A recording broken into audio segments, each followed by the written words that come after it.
This is Gene Montrose, and welcome to the Tapping Q&A podcast recorded live to tape from Williamsburg in Brooklyn.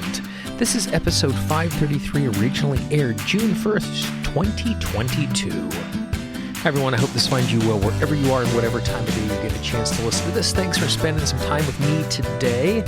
Today we're going to talk about three words: need, desire, preference. And how those three words are so key in how we define them and how we use them in impacting our emotional state in the moment and creating transformation.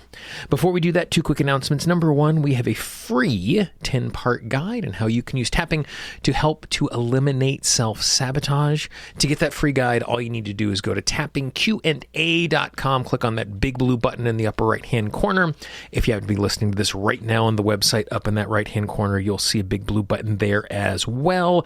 Enter your email address, and every day for the next 10 days, I'm going to send you a little bite-sized chunk to help you to transform your day using tapping, making it easier for you to take action. And then at the end of the 10 days, you can choose which one of those ones you want to keep using. Secondly, I want to send a huge shout out and thank you to all of the friends and supporters of the Tapping Q&A podcast. They ensure that every single week you receive great content like this, and we take 10% of those contributions, loan them out through Kiva to small business owners all over the world. Actually, this morning, as I was doing this month's contribution, we made contributions to over 75 businesses all over the world.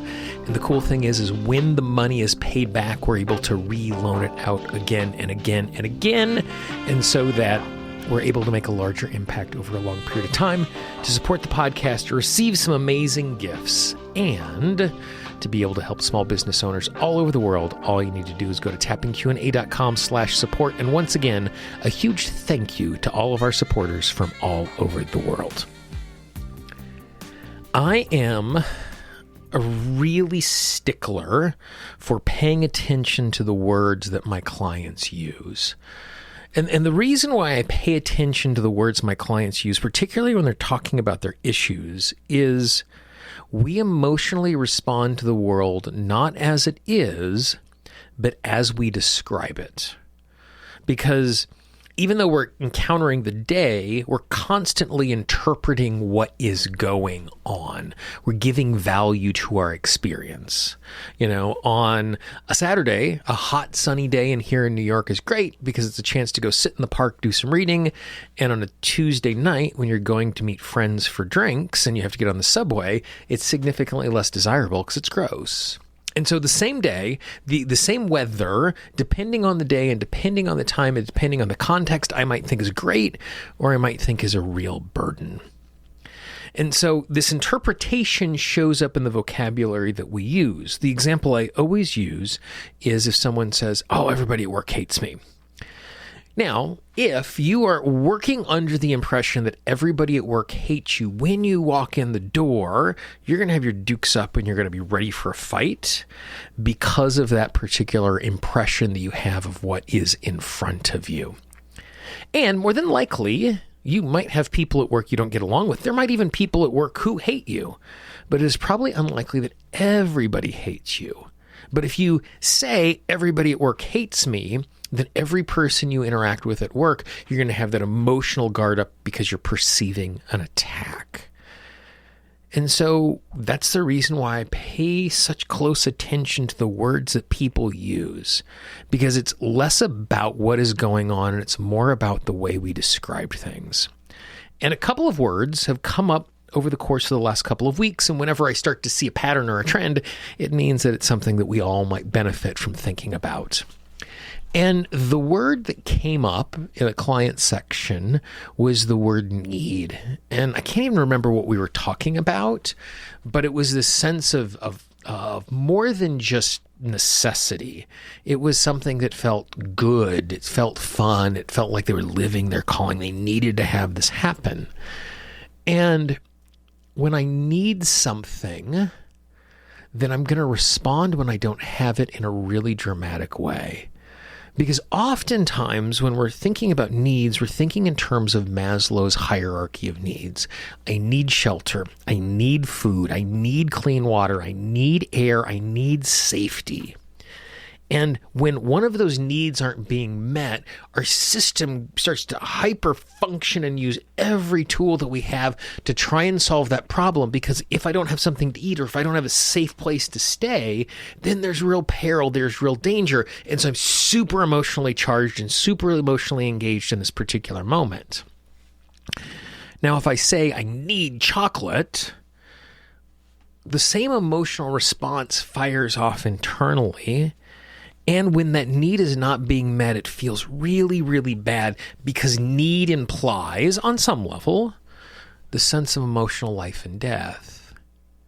And so that's the reason why when we look at these words, need, desire, preference, how our emotional response changes. Now, you might have different emotional responses to these three words, and the way I define them is the way I define them, because the words I use describe my experience in the terms that I know them.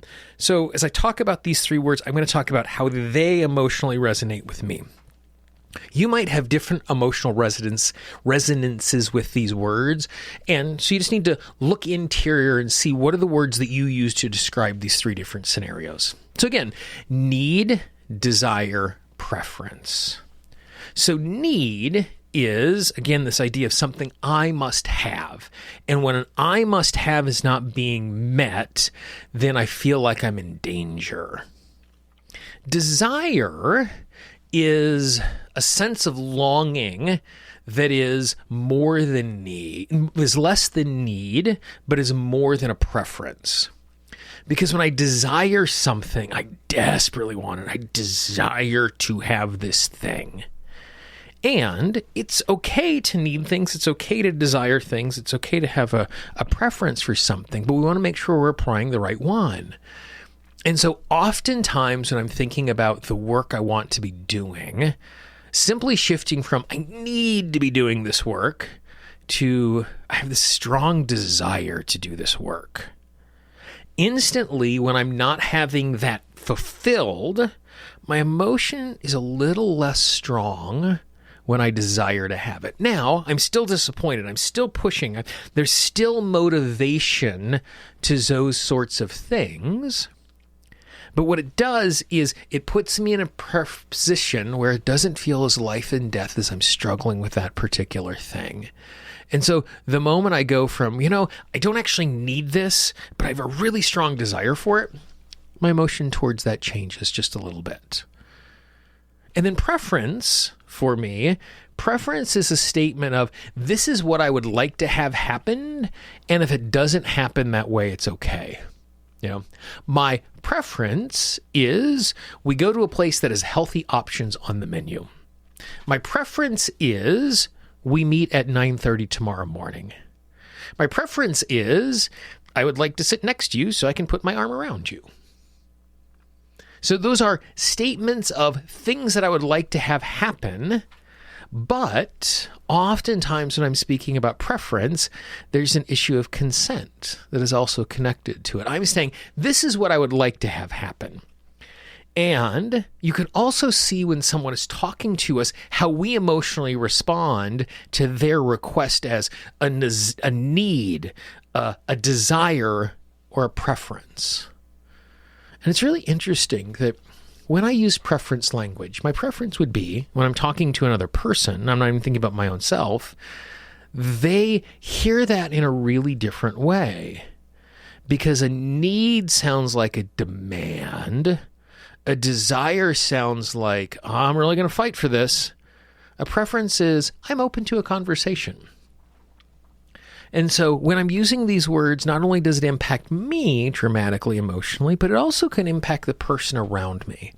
And so that's the reason why precision of language is so important, is because the precision of language isn't about describing it perfectly, but it's helping us to emotionally respond to what is going on.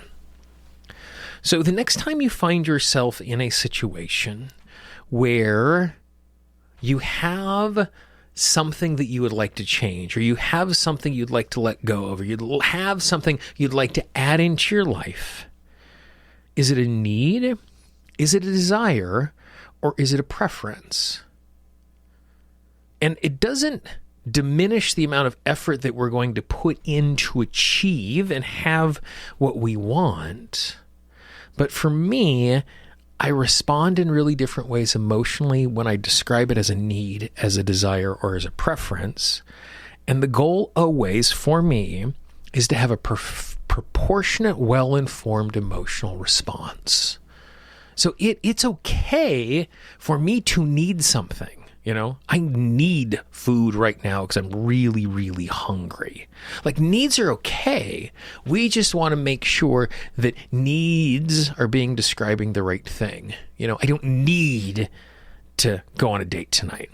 My preference or my desire is to go on a date. And so when we're able to describe things more accurately, it puts us in a different emotional state. So the next time you're approaching an issue and you hear yourself using the word need or desire or must have, I'd put that in there with the need, give yourself permission to try other words out. Instead of this must happen, to say I desire this to happen, or it's my preference to have this happen. And it's really funny as I say that. It's my preference to have this happen. Like, I can't even hold that sort of a strong when I'm saying the word preference. Like, it immediately, even just in this fake analogy, it immediately takes the edge off. So pay attention to those words, because if you pay attention to those words when you're speaking, or you pay attention to those words when someone else is speaking, it will help you to navigate things in a way where you're having that proportionate emotional response. So I'd love to hear your experience with this. You can always drop me a note at support@tappingqa.com. Even though it has support in the name, I'm the one that receives all the support emails. You're actually sending me a note. I'd love to hear your response and your interaction with need, desire, preference, and what words do you use? Because I'm always trying to learn so I have more experience. So when I'm helping clients, I'm not putting my definition on top of these things. So let me know your experience with those words. If you know someone in your life who would really appreciate a conversation like this, please pass this along. Don't spam your inbox, but you might know one or two people who are really thoughtful about the transformation in their life, and they might enjoy this conversation on a deep level. Our marketing budget is your word of mouth, and the fastest and easiest way for someone to find a new piece of content is from the recommendation of a friend. So please pass it along. If you haven't done so already, please subscribe to the podcast. Remember, in podcasting parlance, subscribing is free. Go into your podcast app of choice. You can go into Apple Podcasts, Google Podcasts, Spotify, Pandora, Audible, Amazon Music, iHeartRadio, basically anywhere you get audio online. Just search for Tapping Q&A. Click subscribe, click follow, whatever the button is in the ecosystem that you're listening. And most importantly, turn on the notifications so that every single time a new episode comes out, you know about it right away. For the Tapping Q&A podcast, this is Gene Montrestelli. I hope you have a great day, and I will talk to you real soon. Bye-bye. The Tapping Q&A podcast is copyright Gene Montrestelli Tapping Q&A. All views expressed by guests are those of the guests and not necessarily of Gene Montrestelli and Tapping Q&A.